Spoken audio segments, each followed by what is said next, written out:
Elara is just trying to survive, working long shifts, counting every dollar, and keeping her head down. But when she steps into a dark alley behind the diner where she works, she notices two young boys standing in the cold, holding onto each other like it's the only thing keeping them safe. She doesn't plan to become their guardian. She doesn't have money, space, or answers. She only has compassion. What follows is a powerful, emotional journey about sacrifice, quiet strength, and the kind of love that grows without being asked for. Through hardship, doubt, and years of struggle, Elara, Silas, and Niko build something fragile yet unbreakable, a family born not from blood, but from choice. Elara was 29 and tired in a way sleep didn't fix.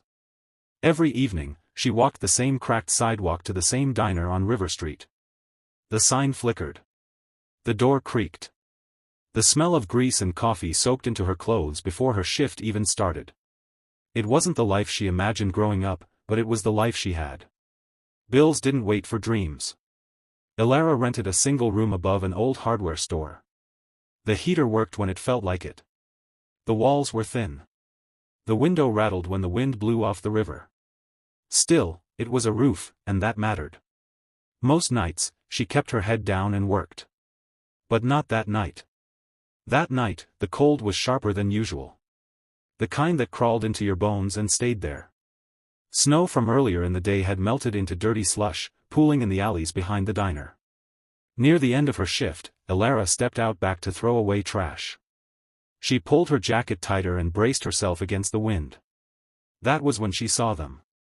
Two boys. They were pressed against the brick wall near the dumpsters, half hidden in shadow. The older one stood slightly in front, his body angled like a shield. His arm was stretched back, gripping the hand of the smaller boy so tightly their fingers were white. They didn't move. They didn't speak. They just watched her. Elara froze. For a moment, none of them breathed. The older boy looked about 10 or 11. Too thin. His jacket was too big, sleeves hanging past his hands. The younger one couldn't have been more than 7. His shoes were soaked through, and his nose was red from the cold. But it was their eyes that stopped her. They weren't wild. They weren't aggressive. They were scared. And tired. And still hopeful, like they were waiting to see what kind of person she would be. Elara swallowed. "Hey," she said softly, keeping her voice calm. "You guys okay?" The younger boy shrank back. The older one didn't answer right away. He tightened his grip on the smaller hand and lifted his chin just a little. "We're fine," he said. It was a lie. A careful one. Elara had heard that tone before. She used it herself when people asked how she was doing. She glanced toward the open diner door. Warm light spilled onto the wet ground behind her. The sound of plates and laughter drifted out, unaware. "How long have you been back here?" she asked. The older boy hesitated. "Just a bit." Snowflakes started falling again. Light, slow, quiet. Elara looked at their shoes. Their hands. Their faces. Her chest tightened. "Are you hungry?" she asked. The younger boy's stomach answered first. He flinched, embarrassed, and the older one squeezed his hand again. Elara exhaled slowly. "Come on," she said. "At least warm up." They didn't move. "Please," she added. "I'm not mad. I just don't want you freezing out here." The older boy studied her face. Like he was searching for something hidden. Finally, he nodded once. They followed her inside.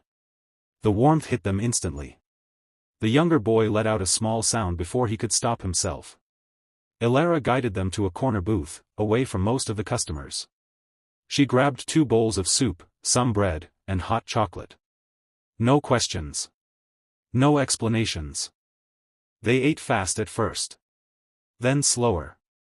Like they realized the food wasn't going to disappear. Elara sat across from them, hands wrapped around her own mug. "I'm Elara," she said gently. "What are your names?" The older boy swallowed. "Silas." He nudged the smaller one. "This is Niko." Niko gave a small wave without lifting his eyes. "Nice to meet you," Elara said. Silas nodded, polite but guarded. After a few minutes, Elara asked, "Where are you staying tonight?" Silas's jaw tightened. "We'll figure it out." The words were brave. Too brave for a kid. Elara leaned back slightly. She didn't want to corner him. "It's really cold tonight," she said. "And it's supposed to get colder." Silas looked down at the table. Niko's shoulders started to shake. "I don't like the cold," he whispered.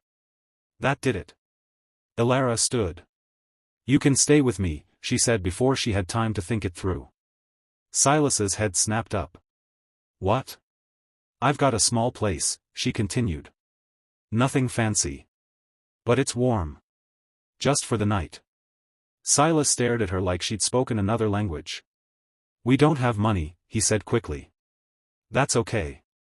We didn't do anything wrong." "I know. We don't want trouble." "I'm not bringing trouble," Elara said softly. "I'm offering warmth." Silas looked at Niko. Niko looked back at him, eyes wide and hopeful. Silas hesitated. Then he nodded. Elara finished her shift on autopilot. She borrowed a coworker's old scarf for Niko. She signed out, grabbed her bag, and led them into the night. The walk to her place was quiet. Snow crunched under their feet. Niko held her free hand like he'd known her forever. Her room was small. A bed. A chair. A tiny kitchen corner. But the heater worked, and the light was warm. She gave them blankets. Clean socks. Peanut butter sandwiches. They ate in silence. Later, Niko fell asleep almost instantly, curled up like a kitten. Silas stayed awake. "You don't have to do this," he said quietly. Elara looked at him. "I know. Why are you?" She thought about her empty room. Her long shifts. Her quiet mornings. "Because someone should," she said. Silas didn't reply. But for the first time that night, his shoulders relaxed. Outside, the snow kept falling. And in that tiny room above a hardware store, 3 lives quietly changed direction. The next morning came quietly. Elara woke before the boys. The room was still dim, pale winter light slipping through the thin curtain. For a moment, she forgot they were there. Then she heard soft breathing that wasn't her own. Niko was curled into the blankets on the floor, thumb near his mouth. Silas sat against the wall, knees pulled up, eyes open. He hadn't slept much. "You can sleep," Elara whispered. Silas shook his head. "I'm okay." She didn't argue. She moved slowly, made tea on the hot plate, and handed him a warm mug. He held it with both hands like it was something precious. "What happens now?" he asked. Elara stared into her cup. "That was the question, wasn't it?" "I don't know," she said honestly. "But we'll figure out the next step together." Silas nodded. He seemed to understand more than he should have. That day changed everything. Not all at once. Not easily. But completely. The first week was the hardest. Elara called in sick to work. She made phone calls she didn't want to make. Asked questions that made her stomach twist. She learned words she'd never planned on learning: temporary placement, intake interview, background check. People asked her why. She never had a good answer. "I just couldn't leave them," she said. Some nodded. Others didn't. The boys told their story in pieces. Their mother had died suddenly. No close family stepped in. The system moved fast and cold. They ran because no one noticed when they cried. Elara listened. She didn't interrupt. She didn't promise things she couldn't give. She just stayed. Her room became too small very quickly. Toys didn't fit. Shoes piled up. Silence disappeared. But somehow, it felt fuller than it ever had. Money was tight. Tighter than before. She picked up extra shifts. Cleaned tables until her back ached. Counted change at night while the boys slept. Some evenings, she cried quietly in the bathroom, running water so they wouldn't hear. Silas noticed anyway. He started helping without being asked. Folding laundry. Keeping Niko busy. Never complaining. Niko changed too. He laughed more. Slept deeper. Followed Elara everywhere like she might disappear if he looked away. The town noticed.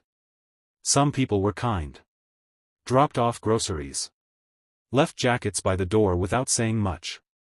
Others were suspicious. "They're not yours," someone muttered once. Elara nodded. "I know." But she didn't let go.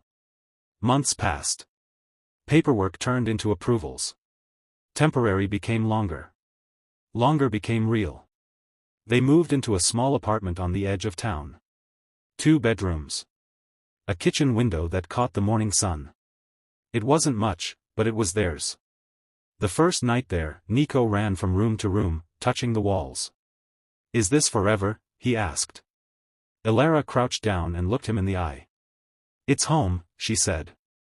"That's what matters." Silas watched from the doorway. He didn't smile, but his shoulders dropped like he'd been holding something heavy for a long time. School wasn't easy at first. Silas struggled with trust. Teachers said he was quiet, serious, always watching. He worked hard but never asked for help. Niko made friends quickly. He was gentle, curious, the kind of kid who asked big questions about small things. Elara learned how to be many things at once. Parent. Advocate. Protector. Listener. She made mistakes. Lost her temper sometimes. Apologized when she did. They learned together. Some nights, they sat on the floor eating cheap pizza, talking about nothing important. Those nights felt important anyway. Slowly, something steady formed between them. Not perfect.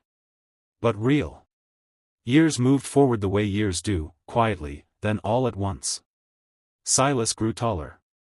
His voice changed. Responsibility clung to him like a second skin. He took on part-time jobs early, insisting on helping with bills. Elara argued. Lost. Let him help. Niko stayed soft-spoken but sharp. He loved books. Asked endless questions. Noticed things others missed. They called Elara by her name at first. Then one day, without thinking, Niko called her something else. She didn't correct him. Silas followed not long after. Elara never asked them to. She never needed to. Life wasn't easy. But it was stable. She found steadier work at a local office. The diner became a memory. Mornings had light. Evenings had noise.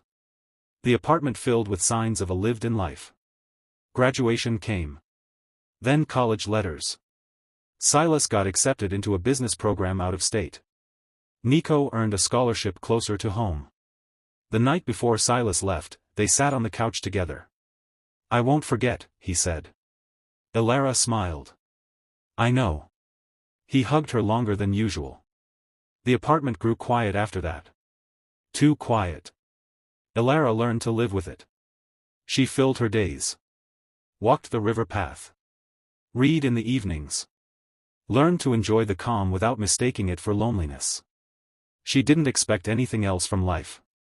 Then one early morning, she heard a sound that didn't belong. A low engine. Smooth. Powerful. She looked out the window. A dark car sat by the curb. Clean. Expensive. Out of place. The door opened. A man stepped out. He stood still for a moment, looking at the building like it held memories he wasn't sure how to carry.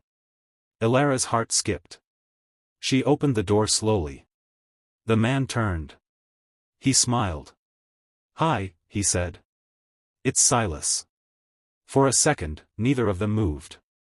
Then Elara laughed and cried at the same time. She stepped forward. He caught her in a careful, familiar hug. They stood like that for a long moment. "I wanted to come back properly," he said. "Not rushed. Not between flights." She nodded. "I'm glad you did." Niko arrived later that day. Same eyes. Same gentle smile.